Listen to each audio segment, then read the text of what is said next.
Welcome, and in this video, do I put my foot right in it?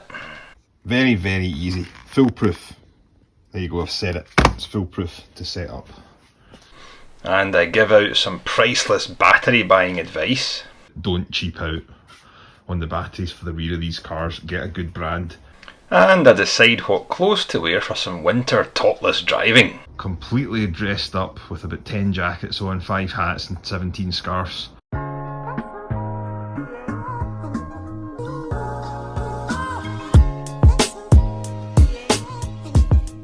Welcome to another video from Auto Garage Life, and today we are Mercedes S-selling it yet again. The trunk is up because the car is going into winter hibernation. I thought this would be a good chance to do a small video on what steps I take when I'm putting the car away for winter for, I don't know, 4 or 5 months, hopefully less. But I will take it out onto the driveway now and again just to roll the tyres, start it, make sure everything's okay. But essentially it'll be getting kept garaged from now on. So, first thing I like to do is, I'm going to be doing a lot of jobs on the car in the garage in the winter. I'm going to be doing the brake calipers, the wheels, I'll be checking the back brakes, I might do a rust repair here. But we're doing various bits and pieces on it. So, because it's sitting, the first thing I like to do is make sure the handbrake's off. Handbrake, foot brake, emergency brake, whatever you want to call it. Because if you've ever stored a car for a prolonged period of time, that's the first thing that might seize. So my Mustang that I used to have made that mistake when I was younger. Into the car, handbrake basically wouldn't come off. So take that off. And the second thing, is the main item of this video, is this little bit of kit here.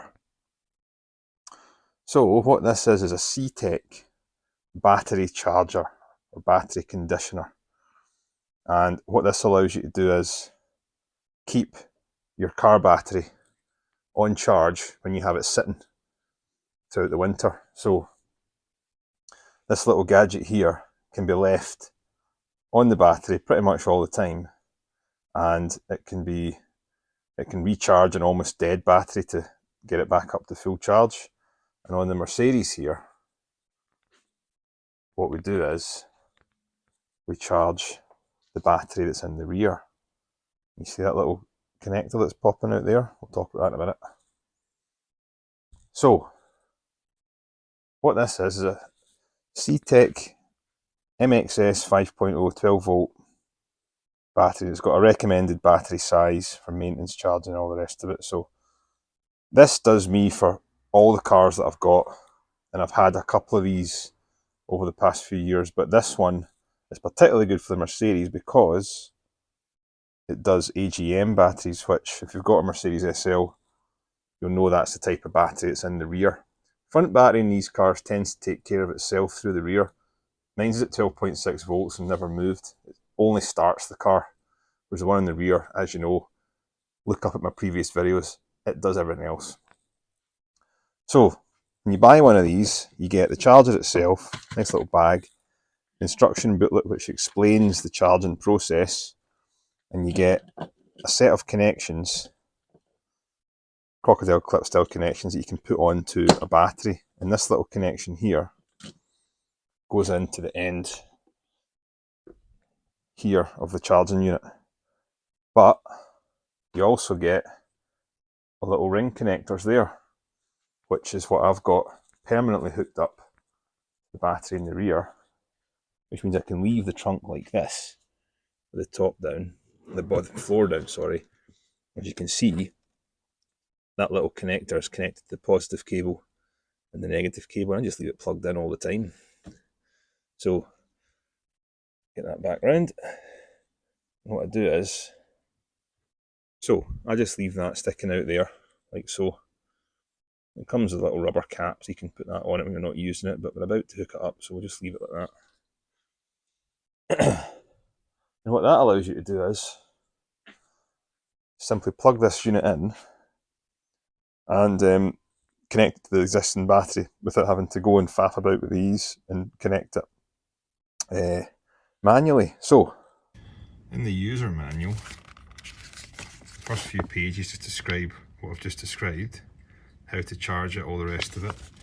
But this is the key bit I like to look at. It shows you what stage the unit's at and how long it's roughly going to take. So when you first plug it in to an AGM battery, the first phase can take, it says up to 8 hours, which is basically charging it from 0.8 amp to 12.6 volts, or 5 amps to 12.6 volts in case of the AGM.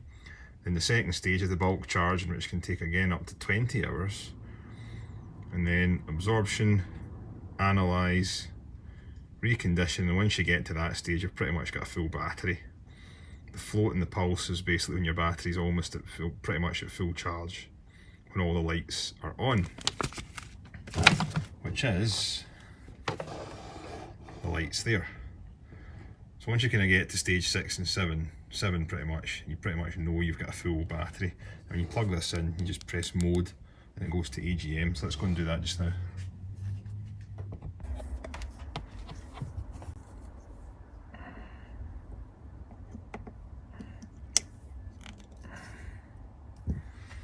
Okay, charger's there.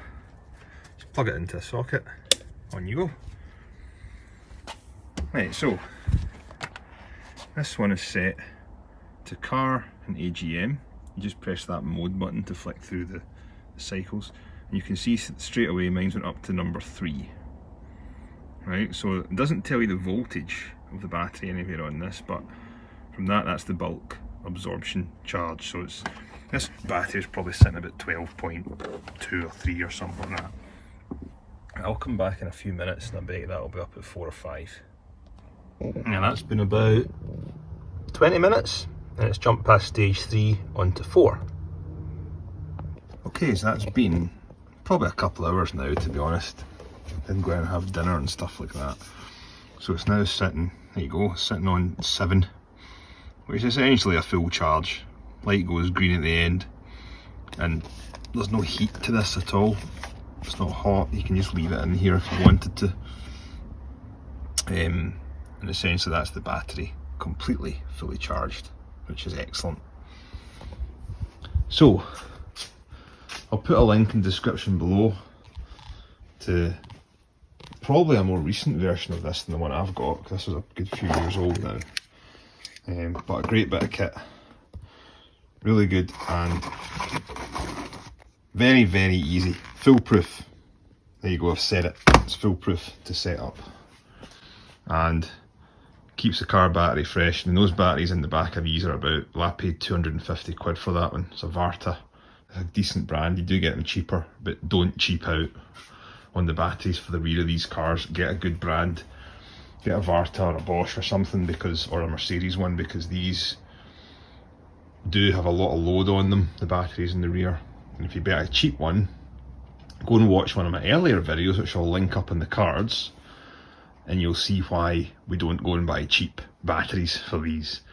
It causes you a lot more hassle than it's worth. So there we have it, folks. Get yourself one of these.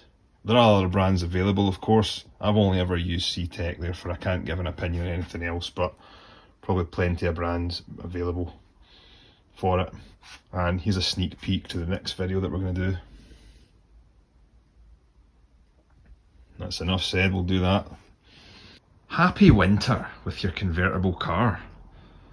Like one of these people that goes out in the winter completely dressed up with about 10 jackets on, 5 hats and 17 scarves with the top down, just to give the car a run.